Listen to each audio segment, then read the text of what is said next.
guys, I'm Rose Lazo with the Quarter Team, and I am so excited for you Galvestonians to get to speak to our local title company, Southland Title. I'm going to go ahead and let you guys introduce yourselves. My name's Melissa Carpenter Smith. I with Southland Title, been with Southland Title 21, almost 22 years. Been in the business 37, and I'm here locally on Stewart Road. My name is Deanna Jones, and I've been in the business almost 28 years, 23 with Southland Title on Stewart Road here in Galveston. Amazing. So the ladies here are going to be, as you can see, they have tons of experience about Galveston specific Yeah. real estate. And we are so excited because they're going to be talking through some of the myths, some of the things that you as a local buying and or thinking of selling can think through as we are listing your property, or if you're even considering listing your property, some questions that you might need to ask yourself and get that information to a title company. So, a first question that I have for the ladies: what is the most common type of real estate that you see run past your desk when it comes to title companies? Are we seeing new home buyers? Are we seeing second homes? What is the thing that you're seeing the most? Well, well, Go ahead. Galveston itself is full of second homes. We're a vacant home because we're a tourist city. So you have a lot of people. We have a lot of Airbnbs and stuff. I do see a lot of people selling their Airbnbs now because during COVID we had a lot of that, Yeah. and they're selling them now. But we see really a mixture of both. I mean, we have new families moving to the island, which is great. We have some new construction. There's not a ton of new construction in Galveston, but there is. There is on the West Some County. time. hmm Commercial and residential. And residential.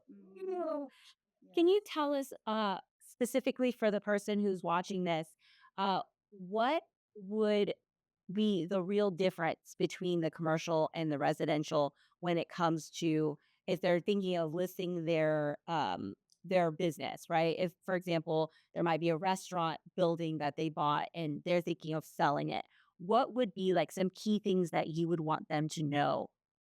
Well, some of the key things you'd want to know with the commercial real estate is to find a real estate agent that is versed with commercial, because commercial is what I would say is a different animal than residential. Yeah.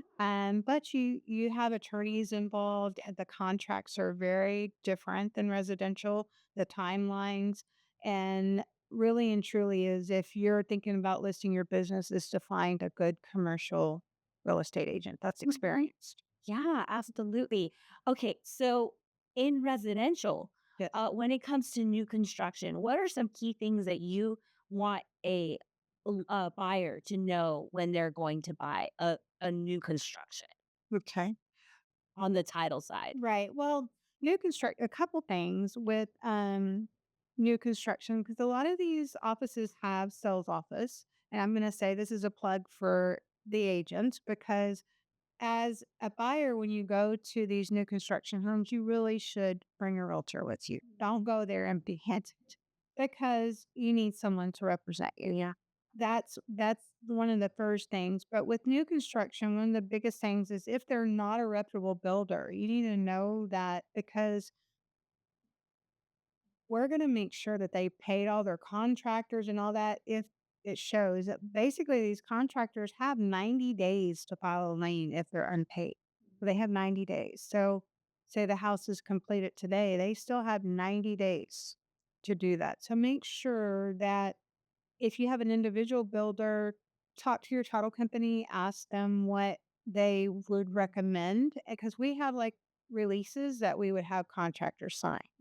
That would make the buyer feel comfortable that their builder, especially if they hired the builder just as a one-on-one builder, just make sure that the work's being completed and the bills are getting paid.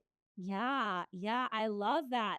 That's a hack right there for sure because maybe your agent might not know, but your title will know. Okay, now we need to make sure That that we get that release saying, hey, we're not going to get charged 90 days out. Yes, and that's the biggest thing, is just really having a reputable builder and paying attention, staying involved. Ah, so I kind of got ahead of myself, guys. I want you guys to explain what is title? What role do you guys play in a transaction for either the buyer or the listing, the seller here who's watching today? Well, what we do is we open title and we get the contract.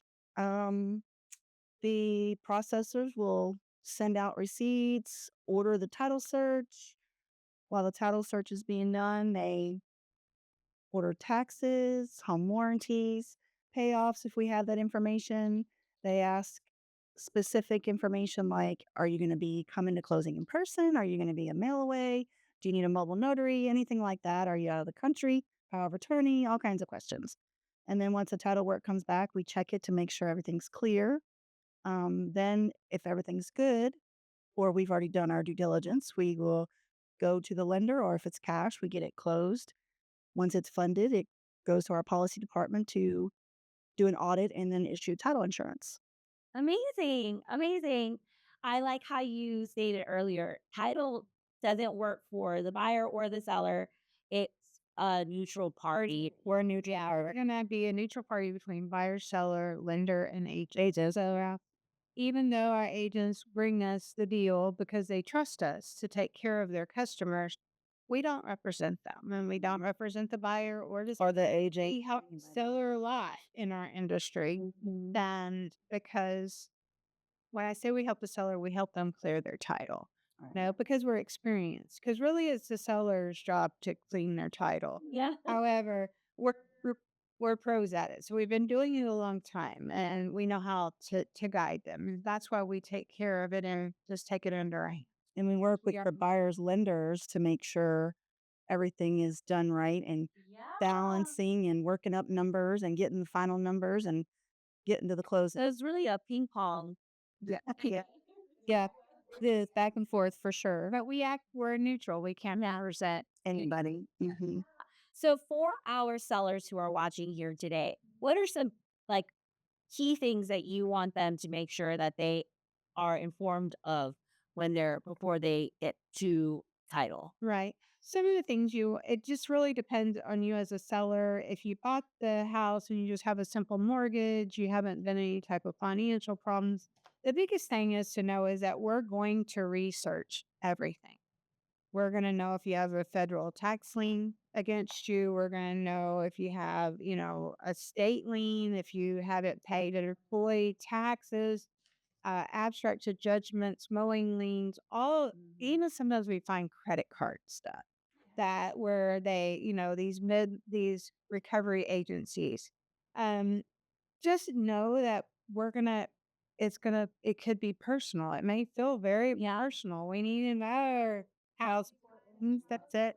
How many times you've been married from the time you own the property to the time you're selling. We're gonna ask a lot of personal information. So be prepared to have that.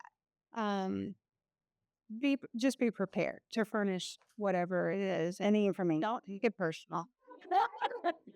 Personal because I mean I had somebody ask me that. He said, "Why don't you just come out and ask if I'm single?" It's like, no, I really need to know your marital. Are you married? Or are you single? Are you widowed? Are you divorced? Every time I do it in a closing, I'm like, I'm sorry, I sound personal, but I have to ask this question. Because we had to. It's very It personal. is. Yeah. And sometimes it's hard, especially when a spouse's husband or wife has passed and recently or even a year ago or whatever. And I'm like, oh my gosh, Like it's very ask this question. It gets emotional. It does. But we have to ask. Yes. yeah. Well, let me ask you, what is the most common information that you're needing here in Galveston? And Galveston really surveys HOA information, payoff information is mainly what most deals are always that way. Always have your survey available if you have one, have your payoff if you owe a mortgage, you're making a monthly payment, have all of that ready. Just know Hmm. we're going to have to pay that off if you owe any taxes or past due HOAs. Just know that. It's really being prepared to have that information. Yeah. So, I know one of the things that I see often is specifically when someone passes and they try to sell the house. Because, on the island, we have all these Victorian homes, generations of people who have been living here. What are some common things that you would like them to know if they're thinking of selling their home? and there's someone that has passed, they've inherited it, is really and truly, if you're thinking about if you've inherited it several lines down, several generations down, and you know there hasn't been title insurance, I would recommend if it were me and it was my family member, what I would suggest is go to your real estate agents or even go to a local title company and ask them, hey, I need to make sure we are the ones that own this property. I got this from my grandma and, you know, it was my mom's, but it came to me through my mom. And, we never went to a title company. Mhm. Yeah. Believe it or not, those can be some of the longest drawn out transactions because Yes. there's no title insurance. And so had it, then so and so thought they had it, but this person died and they have 5 kids and this one kid died and then there's these kids. Yeah, it gets very messy sometimes. It can. So Yeah. if you had someone deceased, um, and especially if there wasn't probate, you would actually go to a judge and have the will probated or have the Airship affidavit done. there's never a necessary it doesn't have to not all land has to be probated in Texas. If someone passes, that's not. But we do either have to have an affidavit of heirship or Or pro that. mm, Um or the probate, unit of title, what we yes. call it. But anyway, that's That's today. So let me ask you for a buyer, typically you're working for the buy with the buyer side. We're typically working with a lender to get all the documents closed. mhm, yes. Right. So for a buyer side though, really the main thing is with a buyer is to really just communicate with that lender. And if they ask for something, the quicker you get it to them, the better because they're going to come back at you with more things. So, I mean, that's we're working with the seller to clear up title, and the buyer should be really working closely with that lender to Get yes, and just try to give them everything they need in a timely manner because I know from experience, a lot of times when you submit those documents to the underwriter, it takes 24 to 48 hours to come back, and then they may ask for something else. And again, another 2 days hours. And if you don't get that to them in a timely manner, they can't get you closed on time according to contract. So that's the biggest advice I could do for a buyer and just to, home warranties and things like that. If they do some research on the home warranties that they're going to get that. But really, the buyer doesn't have to get us a lot. It's really the sellers. the sellers, yeah. Let me ask because I know we talked about the process, and one of the things that we've talked about is the title policy and the title insurance. Could you tell us a little bit more about that? About Well, title insurance. for the buyer who's purchasing a home, why it's important to have title insurance, what is the title policy, and all of that information. Well, title insurance is going to, there's never a guarantee as far as title, but it's going to we insure you for the amount of the sales price. So, say it's a $400,000 house, you're going to get a title insurance for $400,000, and it's going to insure you that the seller is the seller, and we're also insuring the lender that the seller was the seller and that they're going to have a valid lien. So, you're going to get that policy that'll insure you from day one that you own the property, even after you sell it, it'll continue to help you. But it's insuring you against those missing items. If somebody committed fraud or they just inherited someone, is going to insure you against delinquent taxes, these IRS liens, other liens that are being going to be recorded. Just like, I explained to you about the contractor liens. Yeah. Those are things that could come after we close. So it's insuring you against those. If you didn't know about them, the seller or the builder should have known about it. But you have title insurance, and it comes back to our underwriters. They're going to go and defend your title for you if something comes up, and that's why it's important to have it. Because, like I said, it's a one-time fee that you pay, or usually the seller pays, and theoretically, or not in their theory. Most commonly here in this area, the seller pays, Yeah. for it's customarily. That's what I see Yeah. anyway. But that's why it's important. Why doesn't And I wouldn't buy it without title insurance. Not buy a house Yeah. without title insurance myself. Could you, for the person who's watching this buyer or person who's thinking of selling, tell us like the scariest thing that you've seen when someone doesn't buy a title insurance? Oh, well, What's the craziest story in your mind that you can remember? Someone didn't have a title insurance and this was the consequence. well, consequences is having lanes. Yeah. So we've seen people that didn't even have clear title that, yeah, they quit claim deed. There's quit claim deeds are not recognized in Texas, and there was title issues, and they presented them their existing title policy. The seller had a policy, but he had a lot of stuff against him, and they went ahead and just gave him the title policy and a deed. And when they went to try to sell it, all this stuff came? yeah, it all came back and it stays with them. Mhm. It stays with them. And had they had title insurance, we'd go and fight them. But no, now they have to use their own money, something that they thought they already bought. And now they're having to invest more money just to try to sell it. So go through the title company tag. Yes. And Southland Titles right here, we're their locals and Okay. Well, so the one thing, as we're wrapping up this video, like what is the one thing that you want a buyer or seller to walk away with, that specifically is with you guys, the title company? For us as a title company. Mm. Oh, goodness. Key takeaways. Well, just trying to think. You got something? just know that we communicate. You have questions, we're gonna answer the best we can. We don't know the answer, we're gonna find the answer. Um, we have an office full of ladies that are always willing to help, and gentlemen. Next door. I'm gonna say at the office. Okay, I'm like some offices, some have men. I'm sorry. I'm talking about our office. But anyway, we are always going to be there to help any way we can.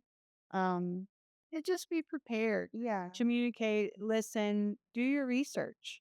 Do your research. Because, I mean, listen to these podcasts, call us. I mean, yeah, call us anytime. Yeah, I love that. You said, if you're not sure if you've inherited properties, guys, I see this all the time. Make sure that you call. It's call us. and even if you got your paperwork and you're like, hey, I'm thinking of selling my house. What where would I find the title policy in this giant stack of paper that I got 6 years ago at my last closing? Yes. And if you're a seller, just because the Central Appraisal District has you as the seller doesn't mean you're the seller. Yeah. The Central Appraisal District is not, they don't examine title. I could bring them a deed and put your property into my name if I wanted to. Just, Or just say, hey, how easy I own this property right now, put it in my name. well, they don't do it that easy anymore. Well, they did. So district isn't the person that says who's entitled.